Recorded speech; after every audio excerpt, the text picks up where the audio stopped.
নমস্কার বন্ধুরা। এখন রাত হয়ে গেছে। আজকে 16 সোমবারের প্রথম দিন করছি বলে দিনের বেলা আমরা ফলাহার করেছি। এখন রাতে খাবো। রাতে বলতে আমরা খাই হচ্ছে আতপ চালের ভাত আলু সিদ্ধ দিয়ে। আজকে আলু সিদ্ধ দিয়ে কিছু খাবো না। আজকে শুধু আলু সিদ্ধ হবে না, তার সঙ্গে অনেক রকমের সবজি সেদ্ধ হবে।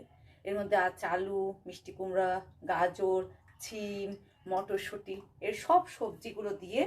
আর আতপ চালটা যে কি ভালো নিয়ে এসছে, মানে না এমনি গন্ধ বেরোচ্ছে। তো এই সব সবজি সেদ্ধ দিব। আপনার হচ্ছে সেই সেদ্ধ দেওয়ার পরে সেদ্ধ বানাবো। আর প্রত্যেকটা খাবারের পিছনে একটা ছোট ছোট গল্প থাকে। এই খাবারের পিছনে গল্প হচ্ছে, আমার ঠাকুমা যখন এই আপনার নিরামিষ খেত, তখন নিরামিষ যখন সেদ্ধ কোনো একটা অনুষ্ঠান হতো বোধহয়, আমার এখন মনে পড়ছে না, তখন তিনি আতপ চাল খেতেন আর এইরকম করে সিদ্ধ মাখা দিয়ে আমাদেরকে খেতে দিত। সেটা যে কি অপূর্ব টেস্ট হতো, সেটাই আমি আমার মেয়েকে আজকে খাওয়াইয়ে ওর টেস্টটা বোঝাবো ওকে। তাহলে সবজি চালটা ধুয়ে নিয়েছি, জলও নিয়ে নিয়েছি, একটু বেশি জল নিয়েছি কারণ সবজি পড়বে তো। তা এর মধ্যে দিয়ে দিব লঙ্কা। আপনি সেদ্ধ ভাতের মধ্যে একটু লঙ্কা দিয়ে দেখবেন, অদ্ভুত লাগে খেতে। এবার এর মধ্যে সব যেগুলো সবজি ধুয়েছি সেই সব সবজিগুলো দিয়ে দেবো। আপনার খুব টেস্টি লাগে, কিন্তু আপনি দেখবেন একটু লঙ্কা আর একটা জিনিস দেবেন, সেটা দিয়ে যদি সেদ্ধ ভাত করেন অদ্ভুত লাগে খেতে, অদ্ভুত।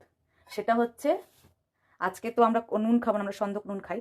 তো এইটা দিয়ে দিলাম 1 চামচ, দিয়ে এবার সেদ্ধ করে নেব। যাই হোক, সেদ্ধ ভাতটা হয়ে গেছে। যা সুন্দর গন্ধ বেরিয়েছে না, প্রেশার করে সব গ্যাস বের করে নিয়েছি। এই যে সেদ্ধ ভাত, এর মধ্যে একটু মটরশুঁটিও দেওয়া আছে। সব সবজি না গলে গেছে।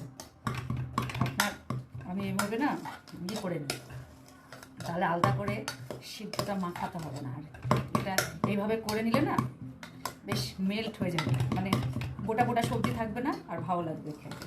আমি একদিন এভাবে ভাত শুদ্ধ মাখি। এই যে দেখুন, হচ্ছে খিচুড়ি। খিচুড়িও খাই আমরা, খিচুড়ি খাই না তা না, খিচুড়িও খাই। কিন্তু মেয়েকে বললাম চল না সিদ্ধ ভাত খেয়ে দেখি। এর মধ্যে একটু বাইরের থেকে নুন দিয়ে দেবো, আর এই যে একটু ঘি।